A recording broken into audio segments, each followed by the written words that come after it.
I know, it's hard. There you go. Thank you. You're welcome. Appreciate it. Magic. Sorry, I was helping one of your guests. Thank you so much for being here tonight. Just quick things just before we start. This is the bathroom if you need to use the restroom. We're going to be doing a hand-raised Q&A after the discussion, so start thinking of some questions now. And then if you are on the YouTube live stream, there is a link in the description to buy a copy of Sicily My Sweet, which you should do. Okay, so I've never been to Sicily myself, but this magical cookbook made me feel like I have.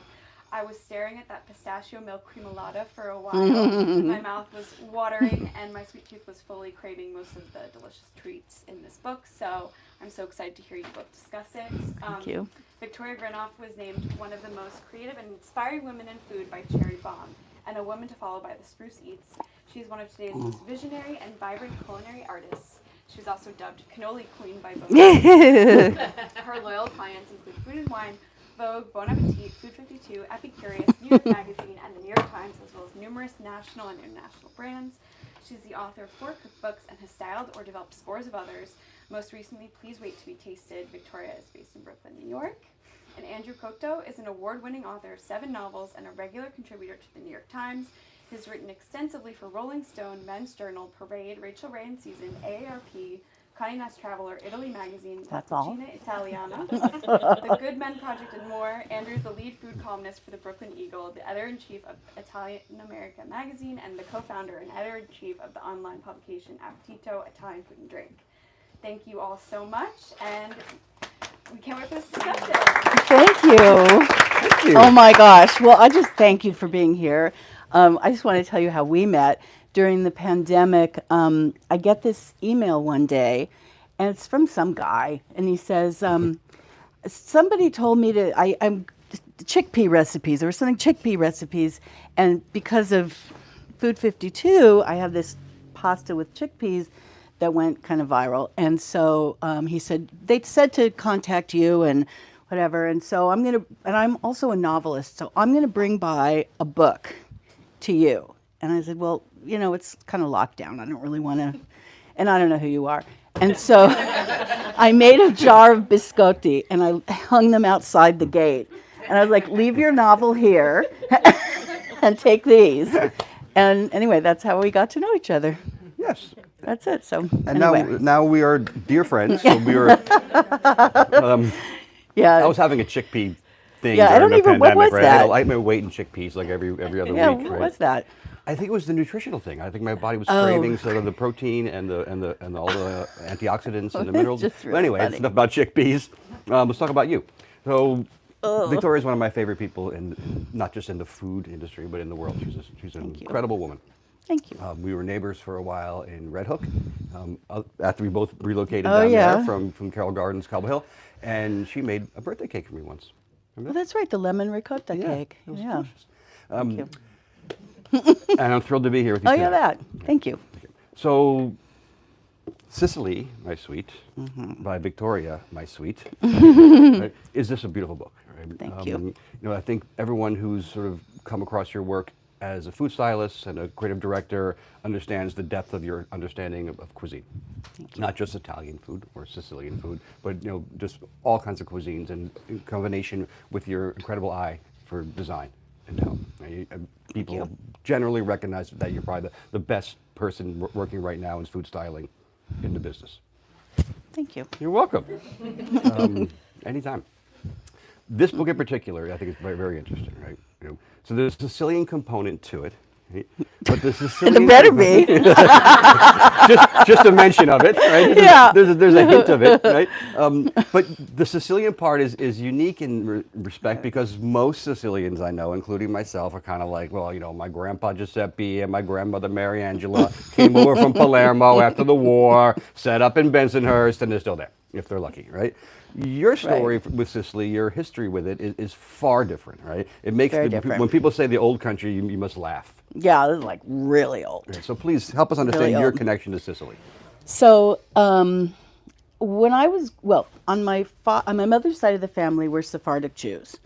And my father's side is a different story, but we're Sephardic Jews. And we have, if you don't know about that, the Spanish Inquisition kicked us out of Spain and all of its territories. At the time, Sicily, and actually from Naples down, was a Spanish possession. And so we were there, and also, parts of Mexico, and they were all over. Anyway, so that's when they were there. And then in 1492, just before Columbus sailed the ocean blue, we got kicked out and went to the Ottoman Empire, so to Greece and Turkey. And so that's where I always thought, and we took the language with us, and like all immigrants, when you take the language with you, it stops progressing. And so forevermore, wherever you go, it's where it was when you left. And that's where our language was. And so it has mostly Castilian Spanish with a lot of what I thought was maybe Italian, but not really. What I came to find out is it's a Sicilian dialect. So when I decided that I wanted to find my roots and figure out where I really felt, at home, I thought, well, let's go to Istanbul because that's the last place. And I went there and I was like, it's nice, but it doesn't really smell right. And the food is cold. We don't eat food cold. We eat it at room temperature. We don't eat cold food. You could get like a colpodaria and get a fever and then die, and then it would be over. We don't do that. And just so many things. And then finally I went to Sicily on a whole other expedition, and I got out of the airport. I got out of the airplane into the Catania airport, and I went, oh my, I just got the chills. Oh my God, this is it. It smells right. It just smells right. What were the smells? Lemon, fried food, cinnamon, and cigarette smoke. That's pretty much it. That's it. I'm actually working on a candle fragrance that has all of that, including the cigarette smoke. Yeah. I haven't quite gotten the tobacco My cologne yet. is Tuscan tobacco. Oh. So this smells like smoke. Oh my God.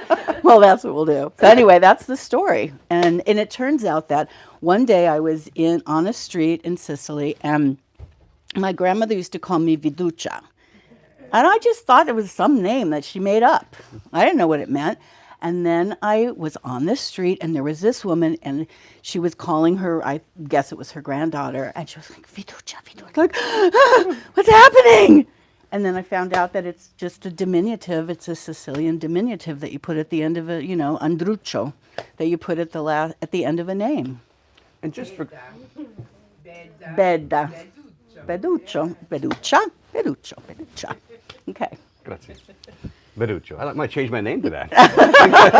Beduccio mouthful. Cotto. Nice to meet you. Mouthful. I'll win the Bachelor contest then, right? If I Oh was my Beduccio. God. I'll send you back to the old country. But when you were, just for clarity's sake, when you were growing up, before this trip, this fateful trip, were you thinking of did your family say we're originally from Sicily? Was Oh, there they all said that, but we thought it was a joke. So you, We thought it was a joke. They would also say my grandmother had a brother who was a month older than her, and they were raised as twins. And when we would ask, why are they a month if they're twins, and they would say, well, because sometimes one twin grows faster, and they harvest that one, and we believed it. We believed what they told us. We had no internet. There's no fact checking. You believed it. okay. Let's go back to your childhood. Now. So your grandmother was cooking in your home. She's come up quite a few times already, right? Yeah. I always have to ask this question to people when we start talking about Okay. food, because memory is such a conduit to those emotions that we had. Memories of sensory memories are such a conduit, right? When you walked in, if you walked into your grandmother's kitchen right now, what would you smell? Fried foods, probably something with spinach and cheese, and fresh paint. Because she, instead of cleaning the wall behind her stove, she would just paint over it. Sometimes she cleaned it. So the But smell when of fresh paint just brings you back, huh? Smell of fresh paint. I swear, I can smell it right now. I can smell it right. And it was oil-based paint. Of course. It was oil-based. I mean, everything in that house had oil. The paint, the stuff, yeah. But that's what it smelled like, yes. I'm sorry. I was thinking of Stella Dora cookies when I was a kid, but Oh, that's what I smell when I walk in my grandma's. I thought, what's that smell? smelled. And see, I used to think that Stella Doro was a friend of my grandmother because she would have the cookies in the jar, and then I'd say, "Oh, did you make these?" "No, Stella Doro," and I'm like, "Oh, well, I think you would be close enough to call her by her first name, but Stella Doro." But she had a bunch of friends named Stella, so I thought it was just Stella Doro was her friend that made these cookies. And then you saw the supermarket. Well, she's And then huge. I found out. Grandma's friend Oh is my famous. God! Come to someone's everywhere. house, and they were opening the package up, and I said, "Oh, those smell like my grandmother's." And I looked at the label; it said Stella Doro. Like that fraud.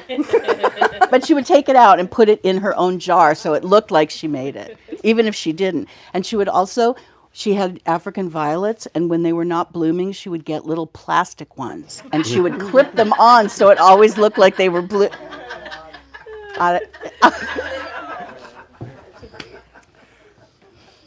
One of the stories I love is about Maria Grammatico. So Yeah. this is sort of a part of your journey. Like, that's what brought you to Sicily, right? Well, that's what brought me Yeah, in the first so, place, yeah, because let's hear I about that. was working as a pastry chef, and I was reading a magazine, and this woman has a pastry shop in a big, tall hilltop town, and she learned how to bake in a convent, and when she was young, and so she was writing about the fact that she was very sad because she felt that there wasn't going to be anybody who could carry on this tradition, because all the young people wanted to leave. They wanted to go to Milan or something, or the United States, and they weren't interested in staying in the villages and continuing this baking thing. So she said, "I don't know who's going to take it over." It's like, "I will." And it took me a while to get there, but then I got there and I visited her, and I didn't want to bake with her, but I'm going to ask why. no, she was. Oh, it's so funny. And I bet if you went there today, it would be the same thing.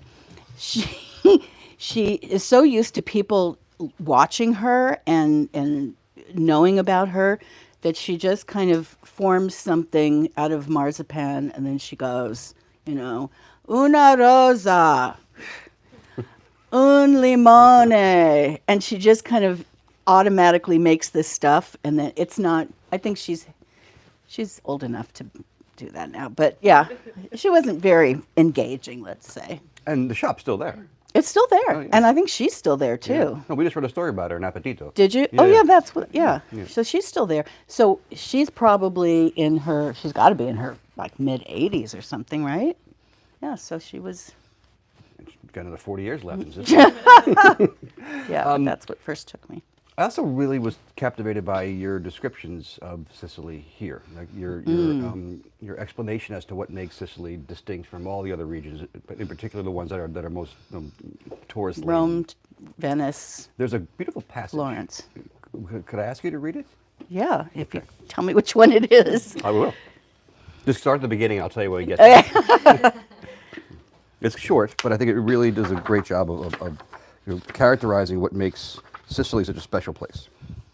It starts right here in cities like Rome. Oh, and okay. Venice, All right. Oh, God, I and have it my ends glasses. right So. on the top of the next page. Oh, okay. And in the first paragraph. In cities like Rome, Venice, or Florence, beauty is obvious. It's an exact match to the postcards and the social media posts, and the takeaway is pretty much the same for everybody. You can delight in these places even as a passive observer, but not Sicily. Nobody is a bystander here. If you're here, you're in the game. Oh, there's more? Oh, yeah. There's more? Want me to finish reading? Yeah, can you read it? Because I don't have my glasses on. I got that. Like, Would you agree with that, Jenny, from your trip last year? Yeah, I want to hear more, but Okay. I definitely. Because everybody, when you go, everybody comes back with a different story of something that they've seen or something that they've eaten. It's not the same picture of throwing the coin in the Trevi fountain or standing in front, or this with the Leaning Tower of Pisa. It's always different. So you're in the game. On one trip, my luggage was lost. Our taxi driver tendered a low-ball offer for my pretty teenage goddaughter. And we ate boiled weeds for dinner. We awoke the next morning to an infarata, which is a a rainstorm of flower petals, right? Yeah, they Storm. make it on the street. Yeah. They make designs on the street with it. Outside my door. My luggage arrived on the shoulder of a Vespa driver named Massimo, and my goddaughter's virtue remained intact. I happily eat boiled weeds whenever I can now. Sicily has a way of tossing you around before it lays jewels at your feet. That is so true. You're in the wrong business, Granof. She is not curated. Her charms are yeah. not always immediately obvious. Sicily is a place designed for exploration, discovery, and as it happens, exploitation. Whatever you're seeking, you'll find here. Greek theaters, Roman mosaics, Byzantine, Norman, and Baroque churches, 3,000-year-old salt works still in use, populated by flocks of pink flamingos, the oldest mikvah in Europe, outdoor markets dating back to the Arab occupation of the 9th century, hectares of citrus, pistachio, and almond groves, dramatic cliffs, black sand beaches, crystal clear waters, long lunches in lush citrus groves, ski runs on an active volcano, brioche and granita at seaside cafes, the glamour of Taormina, the Baroque splendor of Catania, peace and quiet, food and wine, fast cars, fashion, art, and film, starry nights and illicit love. You'll also see crumbling palazzi, the skeletal remains of abandoned buildings, hookers strolling coastal roads, and multicolored bags of household trash left in piles right in the open. Like I said, if you're here, you're in the game. The poet Goethe said that key to all of Italy is found in Sicily. Luca and Esther were with me last. I didn't write that. Thank you. You're welcome. Thank you. This is a That was beautiful well read. passage. Luca and Esther were with me last year when we were shooting it, and they're from the north, where it's all nice and tidy. And so I said they were going to go to the beach one day. And I'm like, oh, it's really beautiful. Go to the beach. And they came back. They said, I think we were in Uzbekistan. Okay, no, it's not all beautiful, but So as far as the book itself goes, there's pantry recommendations. There's this beautiful introduction. There's a history of Sicily, a historic timeline of history. But the heart of it is really these 10 sections dedicated to different kinds of desserts. You know, that's a lot of sections. it's a lot of dessert. Yeah, it's a lot of dessert. You know, of all of them, I want to ask you first. What of those desserts do you find the most compelling? Well, the ones that are named after body parts are the ones that are the most compelling. And that's a whole history that we don't even have time to go into now, but it has to do with nuns, the aristocracy when it was, what do you call that? When it was the feudal territories, and saints. So there's like breast cakes that are Saint Agatha's cakes, and this was a saint who was, cut off her breasts in martyrdom, and so now cakes. And then What else could you do? cake. That's, And by the way, my next birthday. Yeah. That's the cake.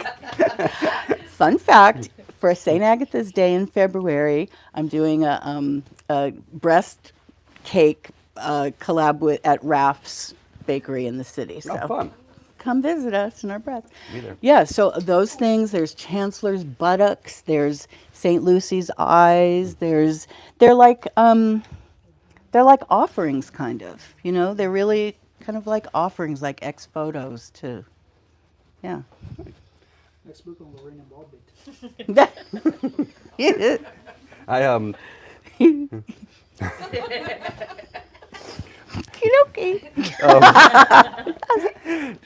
I found the pistachio butter to be the most compelling. Oh, it's so good. Pistachio. It's so good. I know that looks really dangerous. It's really good. There's the sweetened one and the unsweetened one, which is like peanut butter made out of pistachio. Oh God, it's so good, so good, so Yeah. good. There's also a drink section, which I thought was really interesting. Right? And of those drinks, I really was compelled to read more about the elixir della sette Oh, the potesi. 7 powers. The seven yes. powers, right? And within that, this elixir of 7 powers, it reveals your deep belief in the male occhio. The evil eye. Yeah, the evil eye. You want to talk a little bit about that? Because I believe you're marked by it, right? I'm marked by it here just in case I Just have in it. Yes, just in case, and comes in handy. Yeah, but what about it? Well, where did that, since you didn't grow up Sicilian, right? When did that become something that you Oh, it took always faith in? was. It always Oh, was. it was- you always had the oh yeah, it Malocchio was analogy. always the Malocchio. We always had that little blue thing, the Yeah. blue glass thing, always. But that's very big in Turkey. Mm-hmm. That's very big in Turkey. But so we didn't have the horn, and we didn't have the, this thing, whatever that is. Yeah. We didn't have that. We didn't have the cornas. I thought it'd been like, this is Cornuto. Yeah. Rock on. So no, we didn't have that, but we had the eye. Yeah, always the evil eye. Oh my God. And you believe it. I had it. Somebody gave me the evil eye very recently, and I had to take Sicilian sea salt and take it counterclockwise and rub it all over, and followed by oil to get rid of it. I had to get rid. Yeah, that's how I got rid of it. Did it work? It worked, right? I don't see are her here. are we safe right here? I'm safe. You didn't What tell me about this before you? we agreed to do this together? I Did don't you know see it in about public? you. It's not contagious. Yeah, but I'm standing right next to you. When the Not piano falls, contagious. who's it going to hit? No. If it's my turn, if it's my time, it's going to hit me. Okay. Well, best of luck with that. Had there ever been any other episodes where someone gave it to Malcolm? Probably. My grandmother gave it like every day. Everything. Yeah, the I mean, they mailman is did- late. Yeah, everybody got it all day Oh, long. my great grandmother, I can remember her. Do you know what she would do? The smell of her kitchen was burning cloves, because anytime someone did anything to her, oh yeah, bring out that little espresso cup and fill it with cloves and set it on fire, and then she would do I don't know what kind of incantations. Yeah. But she would yes. That I get, like the salt and the oil thing. I'm Yes. a little baffled by, but it's a great skin cleanser Salt too, will right? kill- It's a great Yeah. exfoliant. Yeah, it's a good exfoliant. But you have to- You look to do fabulous. one after the other. And then the oil on top of that. Yeah. Get Oh it. no, she would do it. I love it. So, any other recipes or little fun stories you want to share? Oh my God, no. No. There's too many. I wouldn't even know about my grandmother. Do Yeah. you know what else I she want would one do? more- I want one more grandma Okay, story. here's what she would do. When she would go to somebody's house, didn't matter if she was related to that person or not. Would sit, and I always had to sit next to her because I was the youngest and she was the eldest, and get rid of both of us. And so, the first thing she would do is she would take a spoon under the table and see if she could bend it. And if it bent, she'd go, "These people are cheap." And once it was her own daughter. Allegra's cheap. Allegra's cheap. Yep. With the accent. Before we pivot to your schedule going There's forward, nothing about this book that we've talked about. Sure we have. We talked recipes. Just we buy talked the intro. book. Yeah, just buy the book. Just buy the book. How is it different from your previous books? This is your fourth. Right? Oh, yeah. Well, one was chickpeas, so it has nothing to do with that. That's how we met. But that's how we met. The first one was Sicily, but I don't even want to talk about that because at that time, first of all, it came out September 10th, 2001. So nobody wanted to know about this book. They were like, "Where were you when the towers fell?" Finally, I just said, just don't send me out peddling this book anymore because no one cares. They just want to know where I was when the towers fell. And that one, well, Sicily was different back then. There was no internet. It was young. The internet was young. I just not say no internet. But now that the digital age has reached Sicily, now it's the whole pastry thing is there. It's alive. It's alive and kicking. I just had a DM from a friend of mine he's the only remaining guy who paints the sugar sculptures for the Day of the Dead there. Mm-hmm. And he's got a booming business. And because he's on Instagram, he's got his social media, so he doesn't have to leave. He can stay there and he can do what he does and people come to him. And it's, so it's a whole different, Sicily itself is different. And now you can get the things. You can get Sicilian pistachios. You can get, the good flour. You can get good almond. You can get all that. How much time did you spend there researching the book? Well, shooting the book, we were there for almost a month. Yeah, and there's always research. It's not like once you're there, it's like research because things happen all the time. It's not like I had an agenda. I'm going to research this. That Sicily's not like that. You show up. You can have an agenda, but it's not going to work out that way. You can make as many lists as you want, but when you get there, something's going to go wrong. So and that's when the fun starts, actually. And when you say we, who do you mean? Well, it was Louise, the photographer, Louise and Haggard, Louise the Haggard. photographs Yes, are beautiful. In this she's book. in London. Yeah, thank you. And her assistant Sophie, my sullen son Theo. But if we hadn't had him, we were at one of the places we stayed. It was an old fortified balio. It's called. It's this like. It was built to protect the landowners. It was built to protect the baron and his. Whatever his henchman guy was. Anyway, so it's a fortress. It's built like that. And then we locked our keys inside one day. Like, now what do we do? I mean, there's no way. This is like a 300, 400-year-old fortress. You gonna put a shoulder into it? He took parkour. And he used those parkour skills, and he got his skinny little ass up 2 flights and got us out of there. So he was Yo. good. And then at a certain point, Luca and Esther came, and they came say, love you guys.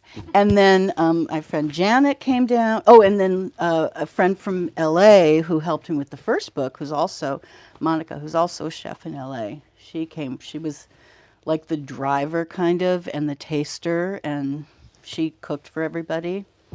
I'll And take then that another job. friend came from, yeah. It was fun. Where was the cooking and the research done and the recipe making? In my kitchen. Here in Brooklyn. Yeah, And most how long of did it. that take? Well, I'd been kind of, for a long time, keeping these things and trying to put order to them and putting them on index cards and, and playing around with the recipes. I don't know. It was kind of an ongoing process to really develop and write the recipes and triple test them. And that took almost a year. That took a long time. That took almost a year. We're almost ready for the Q&A, but there's this one other thing about the book I really want to ask you about, which is the cookie in your freezer. I guess that's the impetus It's not for this there book, anymore. right? I know. It's not there. We I had know. to. But this is So- what sort of jump-started this yeah. book, yes? So, my grandmother used to make these sesame cookies that everybody's grandmother made, the sesame cookies and the Regina cookies. And she always had them in a tin on her refrigerator. And she had a lot of self-control. So she'd go up there once a night, take 2 cookies down and eat them and then put it back up there. But we all knew that's where they were. So we'd go. And so when she passed away, we all went up to the cookie tin and went, oh my God, these are the last ones that she's ever going to make. So I took one and I stuck it in my freezer. And it's like this little monument thing. But then we had a power outage and everything went. And I just get everything out of the freezer. And I forgot it was in there, so it went. Kind of sad. Okay. Happy note. Yeah. I'm sorry. No, that's okay. No, I was just thinking of my goddaughter, the one that for whatever Did not get sold. did get sold. Not get sold. She once called me. She had a boyfriend. She called me. She goes, "Is it weird that he has a cat frozen in his freezer?" You said yes, right? I was like, it's really weird. He was saying that it was during the winter, and was when when can't things bury were it. frozen, you can't bury it, and he was going to save it till the thaw so he could bury it in his. So anyway, freezer. You're like looking for the chicken breast. I sitting know, there, there's a move cat. relocate There's the a cat, yeah. Yeah, Okay. there's snookums. So we'll end on the frozen cat. This part of the cookie story was better. I know. Well, you had to go there, right? Had to go with the cat. We're going to open up the floor to some Q&A. If you want to ask a question, please do. I will be happy to repeat that question so our folks watching at home can hear it. Yes, hi. Thank you. Hello. I'm sure I'll get an opportunity to dive in soon, and maybe this will answer my question. But while you're here, I know that when you're in smaller towns in Italy and in Sicily, it can be somewhat insular and people might be reluctant to maybe like share recipes and that sort of thing. And I know a lot of them you developed, but are there some that, you've borrowed from folks that maybe like had this recipe going for a long time? Oh no, a lot of them were like that. How I didn't challenging develop a was lot that? of Yeah. them. Let me repeat the question. No, first. no, no. Let me repeat the question Oh, yeah, first. go ahead. So the question is, if the Sicilians might be reluctant to share their recipes, and how difficult was it for Victoria to glean recipes from some of the locals? That's the shorter version. Yes. Yeah, no. Concise. It was a process. It was a process. So, and actually, Monica, the friend who was with me, she's got an amazing palate, and so we would taste something, and she would take notes on what she thought was in it, and we would save the thing, and then people they'd give me recipes, but I knew they weren't right. Or they would leave something out, or the recipe would say 1 glass of something. Like, well, how big is your glass? What kind of a glass is it? And so when I say develop, sometimes it was taking those old recipes that somebody had given me, or was in a dialect, and I was like, I can't read this. Recipes that somebody had given me, or that I'd gotten from a pastry shop, or from somebody that either I knew something was missing, and I would have to pull it back together and call Monica and like, do you remember if this had any cinnamon in it? It was that kind of a process. Yeah, that's very cool. Yeah. Kind of like sense memory meets Yeah. the recipes. And that you actually, got. Yeah. one place I had worked for a week at this little pastry shop in Taormina, and he wouldn't give me the recipe for this one almond cookie. So what I did was I came in one morning and I knew what was in it, almost nothing. So I put a full container of the stuff, unopened containers of whatever he was doing. And then I measured afterwards what was left.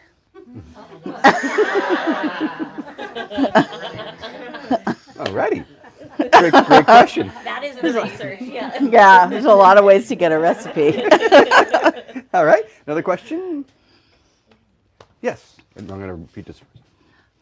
I'm interested in the ingredients in your development process, because you say that some things are now available in the States that weren't available. So did you develop first with the Sicilian ingredients, and do you then ever go back and develop with the American? I had to do both of those, yeah. So she's asking about the ingredient that Victoria uses. There's some that are only available in Sicily, some are in the States. So the process was developing them first in Sicily, then trying to find replacements that are available. Well, I brought equivalents. the ingredients home. I still have a jar of almonds in the freezer that are still in there. Next to the cat. No, I brought back a whole suitcase full of all the ingredients. I brought back flour, all kinds of flour and things, and leavening and almonds and pistachios and all that. So first I did it the way that I had learned it, or that I had. So first it was Sicilian, and then I had to make it. And that was in grams, and then metric, and then I had to translate it into cups and all that business, but not so much. I didn't have to say or all-purpose flour the way I did in the first book. It was just, this is 00 flour, and then I think in the ingredients section, the pantry section, I think I give the equivalent. If you want to use, all-purpose American flour, this is what you do. It's like 1/4 cup more. But that was a little bit tough, I will say. That was not a fun process. Doesn't sound like it. Good question. Thank you. Richard. Hi. What's the difference between working on somebody else's cookbook as a stylist versus working on your own cookbook? So the question is, what's the difference between working on someone else's cookbook as a stylist as opposed to working on your own cookbook? Well, also the other thing I'm doing is ghostwriting cookbooks for influencers who can't cook, which is a lot of fun. Is it the guy who cooks without his shirt on? Oh my God. So yeah, it's a whole different thing. I'm working on, will be working on one soon. And for that one, they want creative direction. They want the whole thing. You know, so they want me to come in and say, this is what I think the photographs should look like. This is what I think, this is how I think we should shoot it. This is how I think, this is how it should be set up. This is the architecture of it, you know. And so I get to do that sometimes. And sometimes it's just the recipe and make it look good. Not often, but sometimes it's like that, yeah. Imagine that at the end of the day, though, it's so much more rewarding doing your own stuff. It's fun either. It's just a different kind of fun. Yeah. I did this book for God, what's his name? He's really funny. He's Italian and he's a comedian and he makes pasta. He's really funny. He's not funny enough that I remember his name, but he was. But anyway, it's Matteo Lane. That was fun. That was fun. I had to put on fake Lee nails to make meatballs, so I looked like his Aunt Linda. That was fun. What are your thoughts on this whole new sort of emerging market of cookbook authors who don't know how to cook? I mean, Well, as long as the check clears and they pay me, I'm fine. They can do whatever they want. I'm not going to make any of their recipes, but very I admire your integrity. yeah, right. Okay.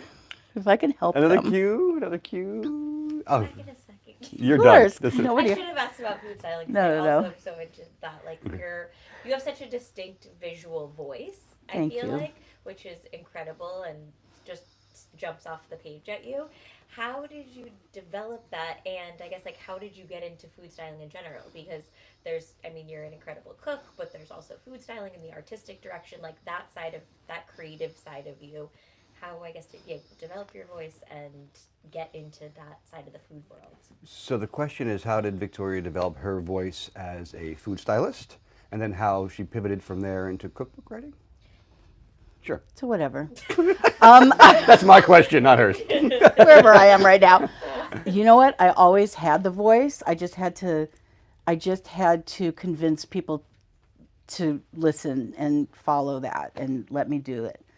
I guess it's always been in there. And I was really lucky with this book that because I've been a food creative for a while, I was able to put in my contract that I could have creative control over the book. So that's why it looks like that. Makes So, sense. thank you. Yeah, it's beautiful. Thank you. How are we doing? Oh, question. Have you had a cannoli from Villabate? The question is has Victoria had a In Bensonhurst, has Victoria had a cannoli from Villabate in Bensonhurst? I have. Uh-oh. I have. But my favorite one's in New York at Fortunato Brothers. But they're good. And where else did I have? I had one recently, and it was also really good. Sette pane. No,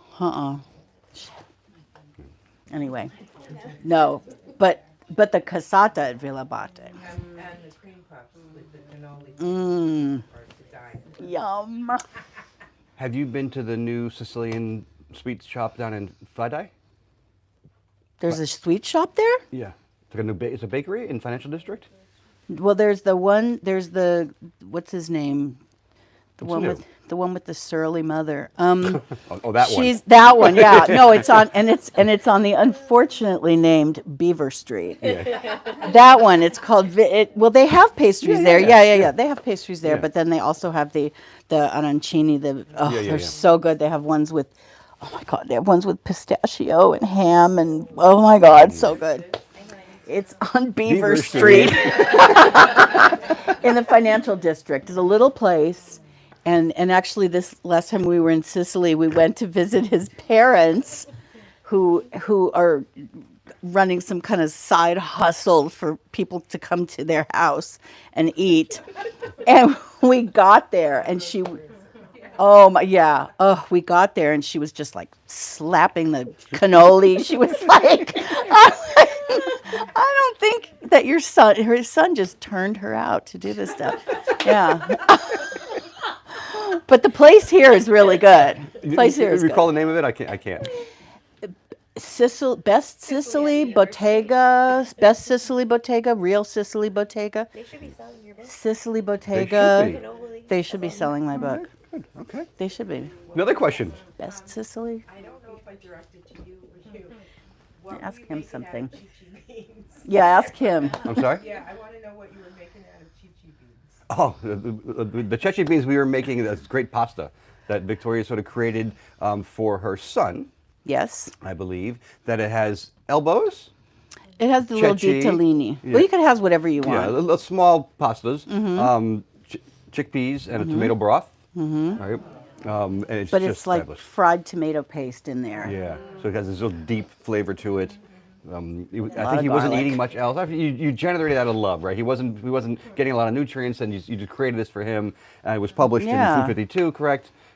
We have a version of it at Appetito as well, think which I everybody adapted. does. Did I tell you that? I stole that Love recipe it. back from you. Did you? Don't give me the bad eye. So I'm going to give you the Give me evil the eye. Pinocchio. I'm giving it to you. I'm giving it to you. It was an adaptation. Anyway, yeah, it's a It all great is. recipe, and she's a whole book on chickpeas. Right? Yeah, it Which was a I little think- short stack book, I think but they're it's just out a of magic print food. now. Books are magic. Yeah, chickpeas are magic. In my They opinion. are. They should have that. That book should come back because, Yeah, I need that. yeah, and now I think it was a little before its time. But Good. Great yeah. question. Anybody? Yes. Did anything surprise you while writing this book? Like any ingredients that kept popping up that like you didn't really think of as Sicilian? Or anything like that? Not Did anything? The question is, we're going to get this eventually. We need a stop sign. The question, I forgot now. Was the question was, did any of the ingredients that you came across cause you to be surprised? yes. So, and I've only used it in one recipe in the book. It's ammonium carbonate, ammoniaca, and it's like a crystallized. It's a rising agent. Okay, but nobody tells you that it smells like cat pee while it's baking. And so I made this first thing recipe and I opened the oven and I was like, it was so awful. And I chucked the whole thing. And then I did it again because I thought I'd done something wrong. And then the same thing happened. And then I went to Google, or as my mother calls it, the Google. I went to the Google and it says, I went to the whole like Harold McGee food science part of it. So it does dissipate and become inert after all of the moisture is gone. It has to be very dry. And it's an amazing ingredient, but not for the faint-hearted. And only for specific things. It has to be really hard. It has to have no moisture in it at all because then it tastes like what you would imagine cat pee to taste like. Yeah. Thank you for that. The cats are getting a bad rap here I tonight. know. It's a tough night for the This cat cats thing. and the beavers. So we're gonna get cats and beavers and great question. Any other Best questions Sicily Bottega is what it's called now, I remember. on Beaver Street? It's so good. It's so good. Are you wrapping us up? Yeah, we can. We have time for one more question. Yeah, we have one more question. Is there one more question? No. Ask her another place she likes her food. You're our go-to. These two here. You guys got questions. I know. Come on. Joseph, is it still there? It is. Is it? Friend of mine owns it. Joe's of Avenue U. It's Joe's not of Avenue as U. authentic as it used to be. Yeah, well, there's Ferdinando's. on, Focacceria. yeah, on there. And when and when my son was little, he doesn't like children in there, and so was at all. And when my son was little, he would like the panelle, the little chickpea fritters, and I'd have to I'm not proud of this, but I had this harness that because he had a little bit of hyperactivity kind of thing, and so I got this harness, and I would it's kind of like a leash, and I would hold it. He would be outside when I went to go. It was like, wait out here Did you like while tie I it go to the get railing the when you went panelle. inside? The place is so small, you can hold the leash and go grab the thing. But yeah, That's where normally in Italy, by the way. with the leash, is it? I was kept on the leash. You could still every We're- once in a while. We're going to pivot from that topic real quickly here. We have a question over here, hopefully not about leashing children. Good, good. Was there a part of Sicily that really spoke to you? So the question was, thanks for waiting. The question was there a part of Sicily that really spoke to you? You looking at me? I don't know. I don't think so.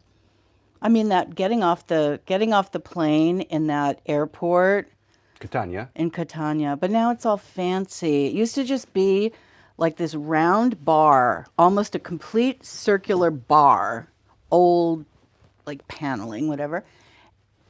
Upstairs and then downstairs, you know, you may or may not get your luggage. And now it's all modern and doesn't smell like that anymore, really. But I think it was that first memory. If you were going back to Sicily tomorrow and you had to pick one destination, Don't do that to me. I just did. I can't take it back. I don't know. Oh, I can't. I don't. Maybe one of the islands, just because I haven't been there in a long time. Oh, I love Taormina. That my aunt used to live above Taormina, in this in this little town called Castelmola. And the thing about this town is that they make almond wine there, and the almonds are it's very sweet, and it's like amaretto, if it were wine, and the almonds are a big deal there because they're the first flowering fruit to push up through whatever winter they have there. So it's a you know, it has powers. It has Potency. yeah. And so this place, it's like a bar, and it's 3 stories, and everything in there is a penis. Oh. Everything. It's called Bar Teresi. Everything. It's carved into the chairs. It's like 3 floors. It's in the lamps. It's everything because of the almond wine. Because it's got, like, you know, virility, its powers. The powers. It's got the potessi, yeah. I see. Potenti. Seems like a perfect way to end. I mean, That's it. Thank you, guys. Thank you. Thank you. Thank you both so much. Just really quickly, if you are with us on the live stream, you can still buy a copy of the book in the link in your description. If you're here with us right now, we are going to be signing in this little booth right there, where my coworker Alexa is waiting. Line up here, and then if you can pick up all your belongings, we're going to start bringing them in space. And thank you all so much. can I add one last thing before we Thank you, we everybody. part, is that if you want to read an excerpt from Victoria's book, she provided one to us at appetitomagazine.com. You can find it. It will a recipe for What was it? The The cookies with- spicchietti, the yeah, little, the spicchietti. the little, they're like twirly little gingerbread cookies.